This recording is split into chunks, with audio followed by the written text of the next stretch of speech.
So generally sir ये जो bloating आ जाती है इसका मेजर रीज़न क्या होता है? मतलब जैसे आपने बोला ऑब्वियसली फास्ट फूड खा लेते हैं, जंक फूड या अल्कोहल कंजम्पशन ज़्यादा हो जाता है।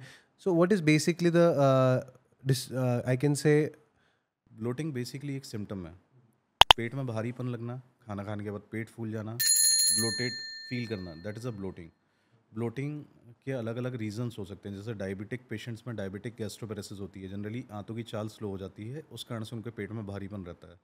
अगर किसी को कॉन्स्टिपेशन लंबे समय से हो रहा है तो उनमें अपने को ब्लोटिंग देखने को मिल सकती है।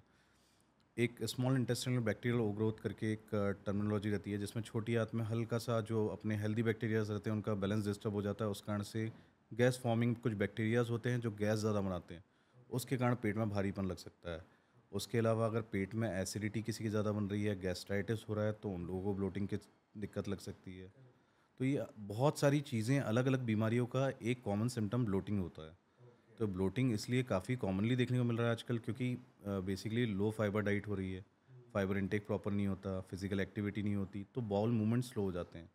जब बाउल मूवमेंट स्लो हो जाते हैं तो ये सारी चीज़ें देखने को मिल सकती है, कॉन्स्टिपेशन, स्लो अपना जीआई ट्रांजिट, और एसिडिटी, गैस्ट्राइटिस, ये सारी चीज़ें, रिफ्लक्स, तो इन सब में ब्लोटिंग एक कॉमन सिम्टम है। अगर देखा जाए तो मेरी प्रैक्टिस में अगर जीआई रिलेटेड अगर कंप्लेंट के साथ पेशेंट आता है तो 60 to 70% ऑफ द पेशेंट, 60 से 70% मरीज ब्लोटिंग की कॉमन कंप्लेंट होती है। तो then you have to search कि मतलब कॉन्स्टिपेशन है इनको, कि एसिडिटी रिलेटेड है, कि डायबिटीज़ की हिस्ट्री है।